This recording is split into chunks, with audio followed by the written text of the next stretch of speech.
My name is Terri Robinson. I am the administrator of AFC Urgent Care New Haven.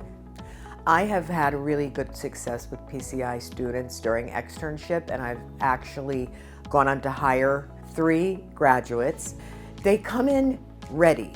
You know, their first day they'll be kind of tentative. They'll shadow my staff at the triage, in the patient rooms, kind of tentative with the provider, and then I see their confidence grow. I see them from shadowing, standing behind, and all of a sudden I'll see them do an EKG. I see them draw blood, and my staff is shadowing. And then all of a sudden they seem like a staff member. And the only thing that really distinguishes them is their uniform.